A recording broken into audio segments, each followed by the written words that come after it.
구속된 김건희 여사와 관련된 새로운 의혹도 계속 제기되고 있습니다. MBN 취재 결과 김 여사는 지난 총선을 앞두고 국민의힘 당직자들을 관저로 초청해 오찬을 자주 가진 것으로 확인됐습니다. 당시 윤석열 전 대통령은 자리에 참석하지도 않은 것으로 파악돼 행사 자체가 부적절했다는 평가입니다. 심지어 김 여사가 공천 잘하는 법을 묻기도 했다는 게 참석자들 증언입니다. 정태진 기자의 단독 보도 보시고 뉴스 추적 이어갑니다. 22대 총선을 약 4개월 앞둔 2023년 11월부터 12월 초까지 김건희 여사는 수차례 국민의힘 당직자들을 한남동 관저로 초청했습니다. 국민의힘 당직자들을 직급별로 나눠 수차례 관저에서 점심 식사를 함께 했습니다. 식사 자리엔 윤석열 전 대통령은 없었습니다. 이 자리에서 김 여사는 공천을 언급한 것으로 전해집니다. 한 참석자는 김 여사가 내년 총선에서 어떻게 공천해야 선거에서 이길 수 있는지 물었다고 말했습니다. 이 시기는 당시 김기현 당대표와 인요한 혁신위원장이 친윤계의 총선 불출마, 수도권 험지 출마 권고를 두고 마찰을 빚어온 시점입니다. 이른바 윤심이 어디에 있냐를 두고 당이 예민했던 시기에 영부인이 집권당 당직자들을 따로 불러 모아 공천 잘하는 법에 대해 물은 겁니다. 김 여사는 우리 정부의 슬로건이 뭔지 아느냐, 정부의 성공을 위해 당이 잘해야 한다고 말한 것으로도 파악됐습니다. 당시 참석자는 영부인이 상당히 그립을 쥐려 하는 듯 했다며 분위기를 전하기도 했습니다. 김 여사는 초청하지 못한 당직자들을 추가로 부를 계획이었지만 김건희 특검법이 국회에서 급물살을 타게 되자 초청을 연기한 것으로 알려졌습니다.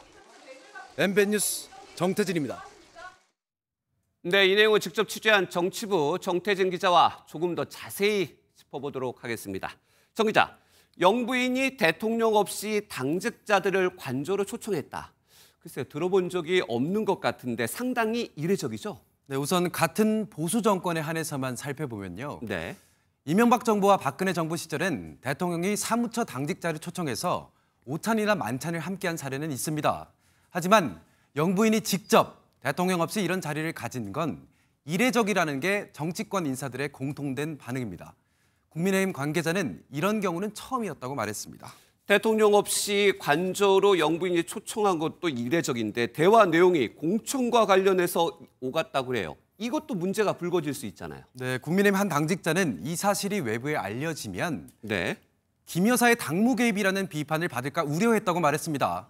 참석자들은 오찬 행사 이후에 이 일이 외부에 알려져서는 안 된다는 주의도 여러 차례 들었다고 밝혔습니다.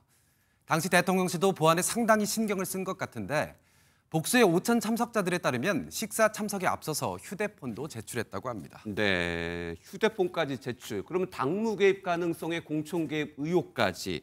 이번 일도 특검의 수사 대상에 오를 수 있을까요?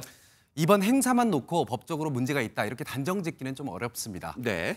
공직선거법상 공무원은 선거에 개입, 그러니까 선거에 부당한 영향력을 행사해서는 안 된다고 규정돼 있습니다.